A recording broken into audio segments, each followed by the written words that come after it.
3 de la madrugada del 23 de enero de 1958. En la base aérea de La Carlota, el rugido de los motores de un Douglas C-54 rompe el silencio de una Caracas que está a punto de estallar.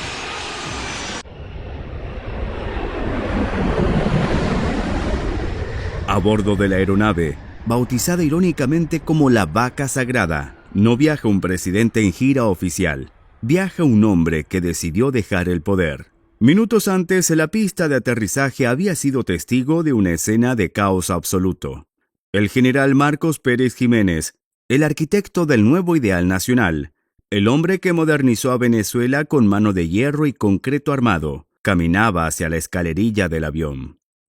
Mientras el avión levantaba vuelo hacia la oscuridad del Caribe, abajo, en las calles, las sirenas y los gritos de libertad comenzaban a inundar la ciudad.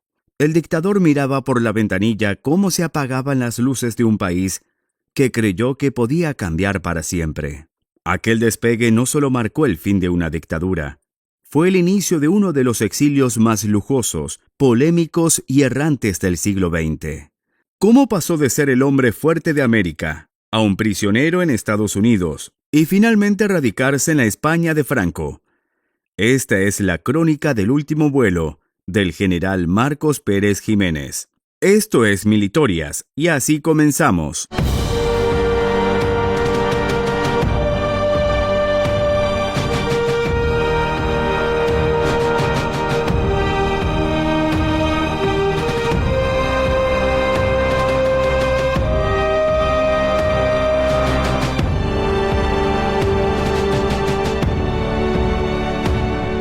...23 de enero de 1958... República Dominicana. El primer refugio de Pérez Jiménez no fue un lugar de descanso, sino la antesala de un conflicto de egos. Al aterrizar en Santo Domingo, el general buscó la protección de otro hombre fuerte del Caribe, Rafael Leónidas Trujillo. En la superficie, parecía un gesto de solidaridad entre regímenes hermanos. En la realidad, fue el encuentro de dos depredadores en un territorio demasiado pequeño. Pérez Jiménez llegó a Ciudad Trujillo, convencido de que sería tratado como un estadista en pausa, pero pronto descubrió que para el jefe, él no era más que una pieza de cambio. Trujillo, conocido por su hospitalidad depredadora, comenzó a exigir pagos exorbitantes por la seguridad brindada. El dinero que el general había logrado salvar en su huida comenzó a ser el blanco de la codicia dominicana. La convivencia se volvió insoportable. Mientras Pérez Jiménez intentaba mantener su dignidad de militar de alto rango, los espías de Trujillo vigilaban cada uno de sus movimientos y comunicaciones. El exilio dominicano se convirtió rápidamente en una jaula de oro, donde el miedo a ser entregado o traicionado superaba la comodidad de los palacios. El general entendió pronto que, para sobrevivir de verdad, debía alejarse de la sombra de Trujillo y buscar un horizonte más seguro. Sus ojos y dinero se posaron entonces en el norte, las costas de Florida. En 1959, Pérez Jiménez aterrizó en una Florida que se abría al mundo como el epicentro del lujo y la modernidad. Lejos del asfixiante control de Trujillo, el general se instaló en una mansión de ensueño en Miami Beach, valorada en cientos de miles de dólares de la época. Allí, rodeado de palmeras y brisa marina, intentó recrear su propio oasis de poder. Eran los años de la Dolce Vita en el exilio. Fiestas exclusivas, paseos en yate por la bahía de Biscayne y la absoluta convicción de que el gobierno estadounidense jamás le daría la espalda a un antiguo aliado anticomunista. Pero mientras el general disfrutaba de su retiro dorado, en Washington el viento soplaba en otra dirección. La llegada de John Kennedy a la Casa Blanca trajo consigo una visión geopolítica: la Alianza para el Progreso. Kennedy necesitaba enviar un mensaje contundente a toda América Latina. La era de proteger a los dictadores derrocados había terminado. Al mismo tiempo, en Caracas, Rómulo Betancourt presionaba con una tenacidad implacable. El gobierno venezolano no pedía una simple deportación, exigía un juicio por el saqueo del tesoro público. Estados Unidos recibió la solicitud de extradición de Pérez Jiménez el 21 de agosto de 1959. y fue detenido el día 25. Ahí, según relatos posteriores, en Estados Unidos recibió tratos crueles, pero a pesar de ellos, Pérez Jiménez nunca se quejó aceptando su destino y poniéndose en manos de la justicia. El 16 de agosto de 1963, el espejismo de invulnerabilidad se hizo añicos. En un evento que marcó un precedente histórico en las relaciones internacionales de Estados Unidos, Pérez Jiménez recibió la orden de extradición. Las imágenes de aquel día dieron la vuelta al mundo.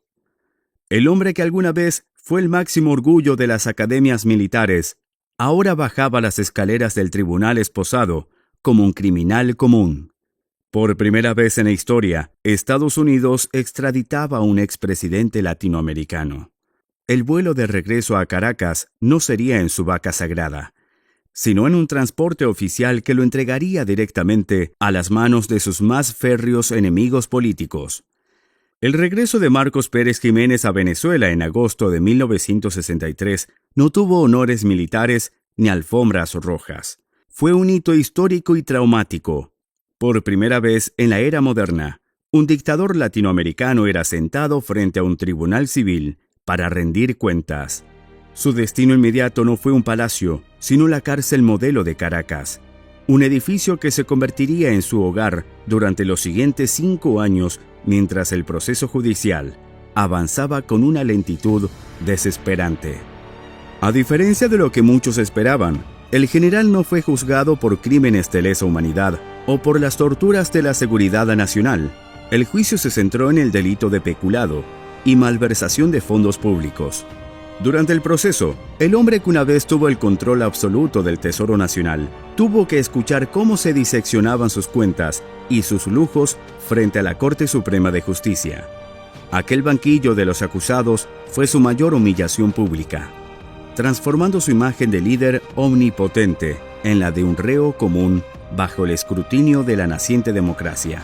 La sentencia final llegó en 1968, 4 años, 1 mes y 1 día de prisión. Sin embargo, para ese momento, Pérez Jiménez ya había pasado 5 años tras las rejas de la cárcel modelo, esperando el veredicto. Paradójicamente, el tiempo que pasó en prisión preventiva superaba su condena oficial. Por esta razón, el mismo día que se dictó la sentencia, el general fue puesto en libertad por haber cumplido ya su pena. Aquella tarde, mientras cruzaba el umbral de la prisión, no lo hizo para reintegrarse a la vida nacional, sino para abordar un avión con un solo destino: el exilio definitivo.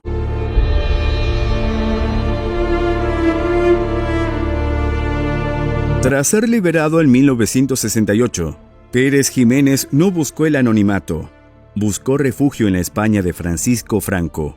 Se instaló en el exclusivo barrio de La Moraleja, en Madrid, donde su residencia se convirtió en una especie de corte en el exilio. Sin embargo, su sombra seguía proyectándose sobre Caracas. Ese mismo año, luego de el destierro, el general desafió al sistema democrático lanzando su candidatura al Senado. Para sorpresa de sus detractores, el 1 de diciembre de 1968, más de 400,000 venezolanos votaron por él, otorgándole una victoria electoral que sacudió los cimientos del Congreso. La victoria de Pérez Jiménez encendió todas las alarmas en el sistema político venezolano. Los partidos democráticos, temerosos de un resurgimiento del militarismo, iniciaron una serie de maniobras legales y legislativas para impedir su regreso. En 1969, la Corte Suprema de Justicia anuló su elección al Senado bajo el argumento de que no se había inscrito legalmente en el registro electoral. Pero el golpe definitivo llegaría en 1973. Ante la posibilidad de que el general se postulara a la presidencia, el Congreso Nacional aprobó una enmienda constitucional diseñada con nombre y apellido, la enmienda número 1, que prohibía ejercer cargos públicos a quienes hubieran sido condenados por delitos de peculado. Inhabilitado y derrotado por la ley, Pérez Jiménez se retiró definitivamente a La Paz de su mansión española.